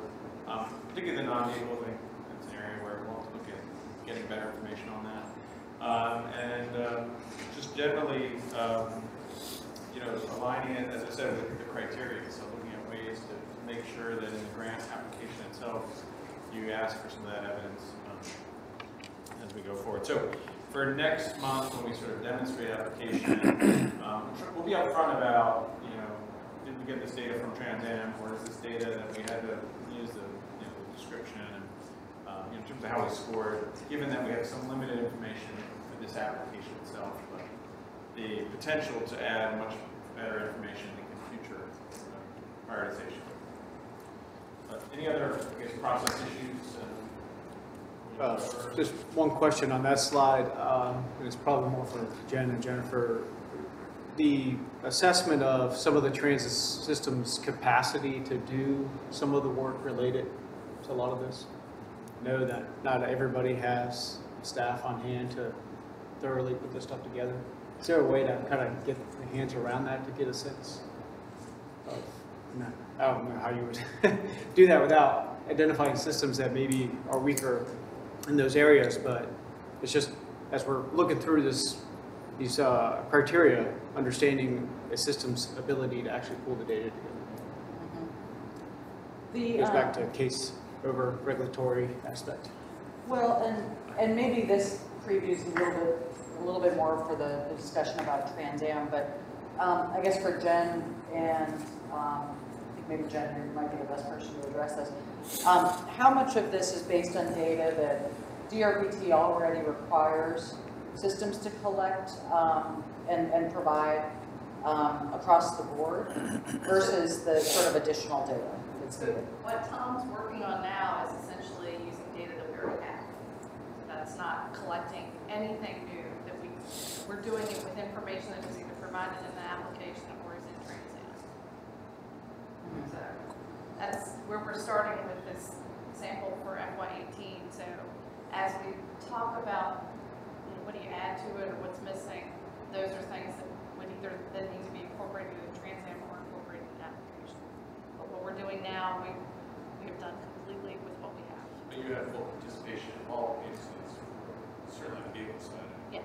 This question of do they need resources? I guess a lot of this already happened. Right. So if we provided a grant for a vehicle, it's in Trans Am. So whether it's state funded or somebody receives federal funding or not, those vehicle assets, that inventory is in Trans Am. We're working right now with the providers that fall under our Tier 2 state-sponsored plan for federal transit asset management to do facility assessments, because the federal requirement requires a facility assessment and certain components to be assessed. So we're working on that for the tier 2 agencies right now. Tier 1 agencies that receive federal are already required to do that, so they will have that data. That's something that we wouldn't have in our data set, but they should have because they're receiving federal money and have to comply If with they're not it. receiving federal money? What? If they're not taking federal money? That's where there's going to be a gap for facilities, but not for vehicles, because ones that are only receiving state. Now, there are a lot of those agencies that don't receive federal that are taking state money to do facilities. So that data set should be out there. But again, we're trying to, back to Kate's point from earlier, we don't want to come up with something that's so burdensome on the transit agencies, or quite frankly on us, to try to put together. You know, ideally, we get to a point between the application that comes in Olga and trying to marry Olga, which is our grant system, with Trans Am. This stuff gets populated behind the scenes, and it's not a heavy lift for us or for somebody else to have to create something that doesn't exist. So we're trying to bring those two things together, but that's where this group kind of giving us, giving this the input on what you have and how that works and how you think that, measures the value of one asset over another, so forth, because we want to be able to build the structure to make that, to the extent that it's possible, easy. Quite frankly, I've been going through, this is my second round through grant applications with DRPT, and a lot of that is text boxes and comment fields in those grant applications, and they all look different, and so it may actually end up being simpler in the long run when we get to this, because it's not so much about telling this narrative story about what this radio means to your system, but it's On that, is there any thought to possibly, I know there's the strategic plan portion of this, and there was discussions about paralleling that with the TDP processes. Is there any thought to possibly shifting the due date for TDP updates annually to more of the summer timeframe to provide feedbacks to systems to better prepare for applications? So one of the things that we made some modifications, not knowing the strategic planning piece was coming. We made some modifications to TDP process last year. So we've just gone through kind of our first cycle of working through that, trying to make that TDP process and development plan. Say this is, we are going through a logical thought process of planning instead of just coming up with a grant application every year. Now I'm going to write a letter to say what wasn't in my TDPs now in my TDPs. And so I think we've learned some lessons going through that. It was well-meaning, but maybe from an implementation perspective, it hasn't worked as smoothly as we might have wanted it to. So I think that's a good point, Brendan. Maybe the timing of the whole thing shifts along with that, so that that planning piece is done before you start working on the application instead of after to make your plan meet your application. You do your plan and then you feed into your application. That's the way it should work. That's the intent. And I'll qualify that with probably every trans system probably doesn't put as much value into the content of their TDP as others, but that's another conversation.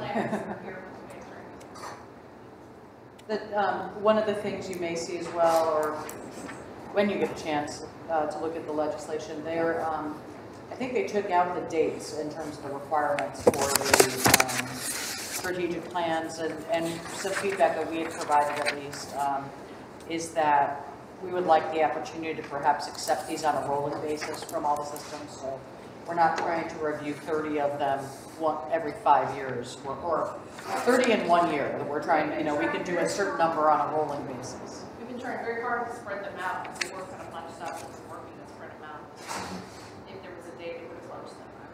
Yeah, so I think as we get into the discussion about strategic plans, maybe that's something that you all can provide us some feedback on, is how to phase these in, what the timing should be, who's going to go first, and if we are going to phase them in gradually. So.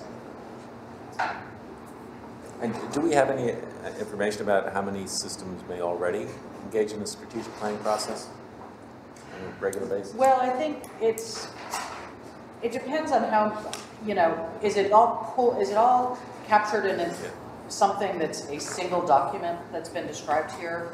I would imagine that many of the systems do a lot of this work, but perhaps on a more piecemeal basis, or not, all at once. And so some of this is, a lot of these elements are things that were already captured in our TDPs, but there are some additional things here that some systems may do more frequently than others.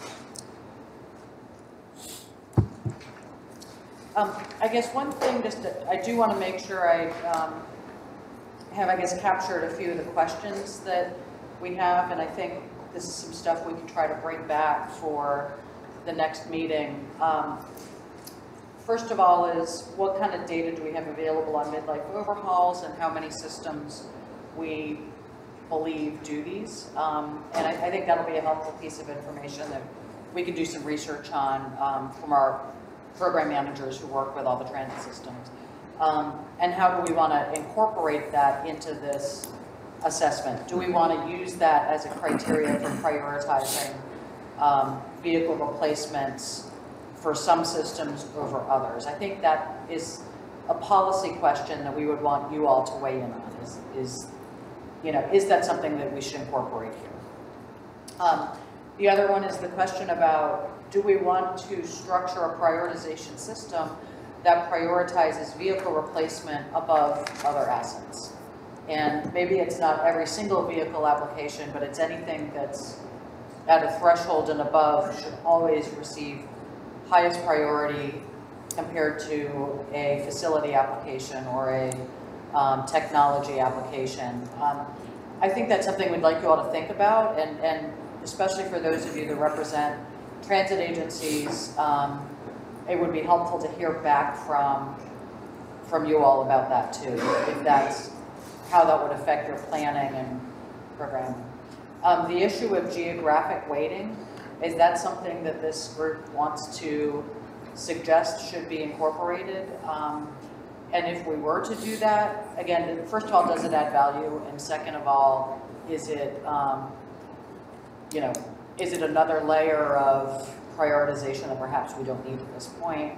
Or is there a way to capture it more subjectively? But I would just caution again that, you know, I think a lot of different geographic areas have different types of environmental factors that are, you know, we would have to consider to make sure that we're not unfairly impacting one part of the state versus another. And then I think the next one is the issue of data availability. We had already planned to discuss that at the next meeting. As Jen mentioned, we are trying very hard to rely on existing data that's available, but even within the data sets that we have that people are already required to submit to us, we've found some pretty significant gaps in Trans Am, and so again, how do we deal with that?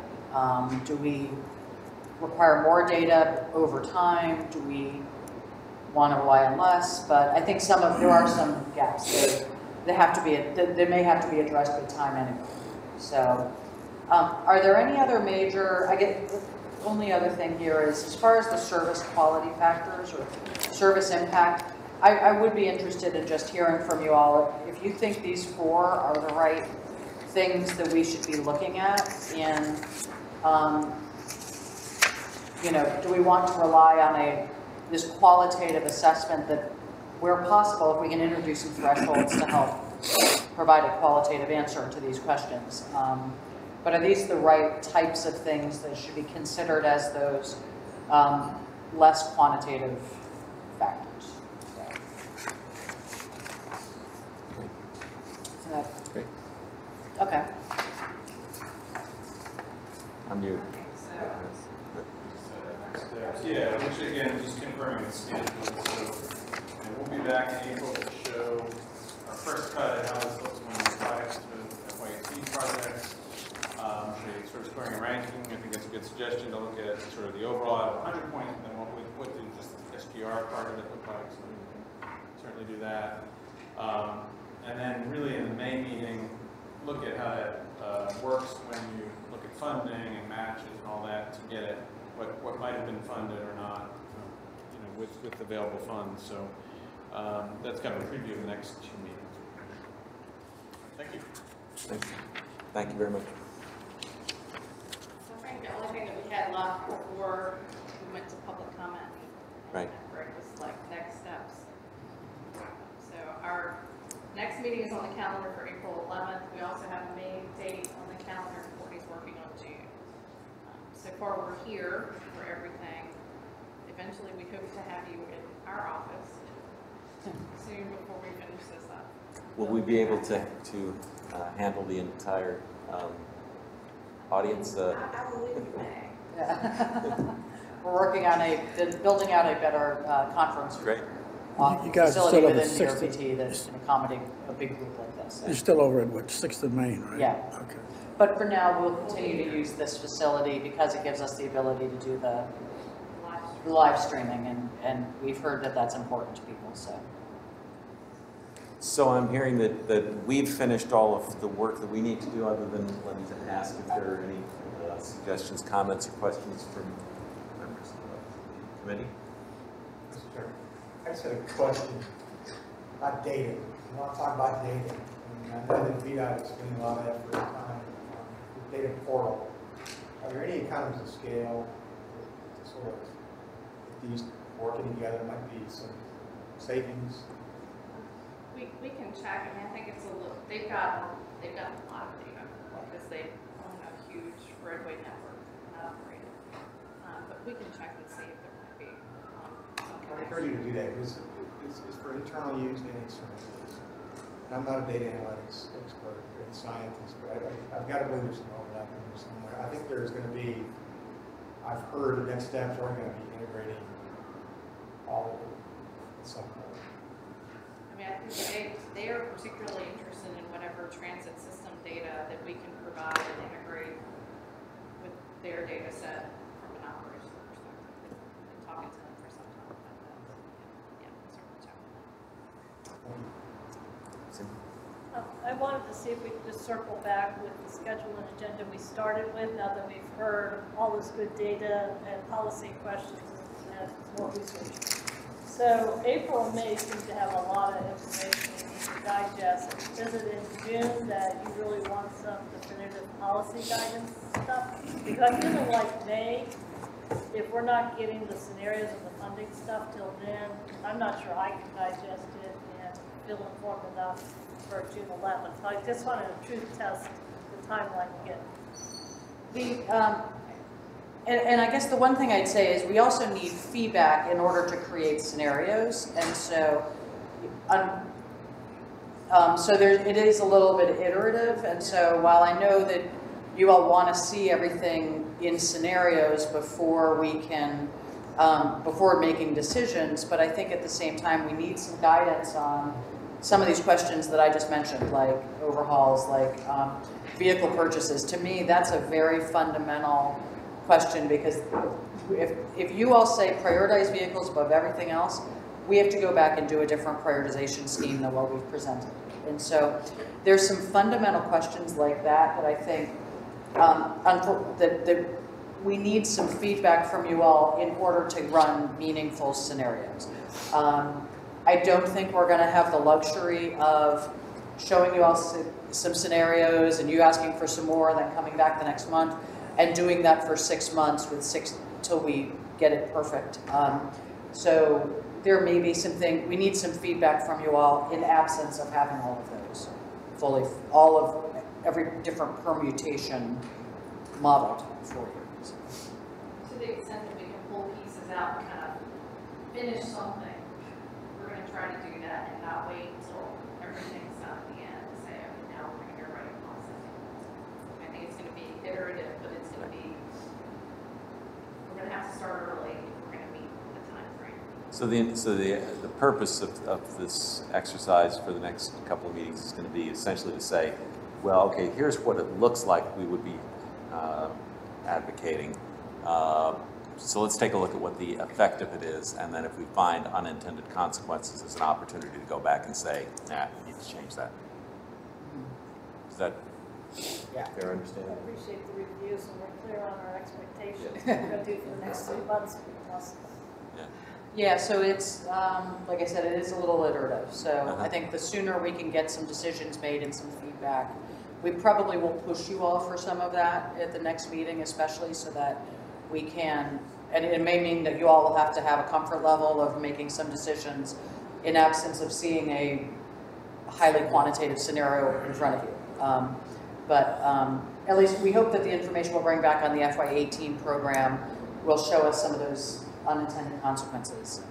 And so returning to Kate's point, then it will be important for us to get information as soon as it's available so that we can, and not just to have sit in our inbox, but rather to look at and maybe make some suggestions or comments on that material ahead of time.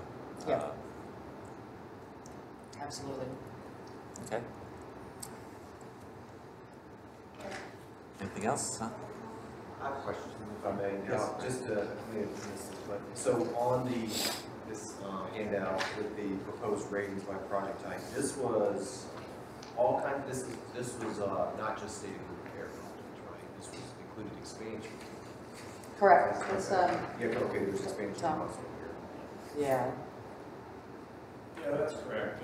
Again, because they're both up to 40 points, whether it's expansion or minor enhancement or state repair. The idea was to try to keep it somewhat consistent, but there are some differences. I mean, the expansion bus versus replacement bus, we listed as separate items because we do think they have different impacts. But I don't know, this didn't include any major expansion. Yeah. This was just the minor expansion. expansion. Minor expansion. Just initial feedback, and I'll preface this to say, I think we are fortunate to be able to lean into all of the work we've done to date, including the work of the Revenue Advisory Board, which we had some contributions to that, some work before they convene. So on the factors, and Jennifer, you were asking about for feedback. I mean, I think they're good factors. They seem to be the 4 areas. I mean, I think we talked about these previously. So we kind of fleshed out a lot of this previously, and I can't think of a reason why an equal distribution, 25, weighting equally or differently would be warranted. I mean, it seems like the 4 buckets probably are equally important as far as goes. I kind of did a little bit of trying to add up numbers in the margins, and just looking at what you've done already here, it looks pretty good to me. I mean, I think you are, capturing, without having clear definitions of what's medium, what's low, or whatever, but just kind of a gut check on how these kind of shape out. I think they do line up pretty good. And we talked about the question of prioritizing the bus. I mean, I think you've done that here, because you do. You have a higher impact rating for bus replacement or even engine replacement that helps those assets go farther. So I think we have found a more granular way in this scheme of prioritizing bus needs versus the 3 tiers that we have today.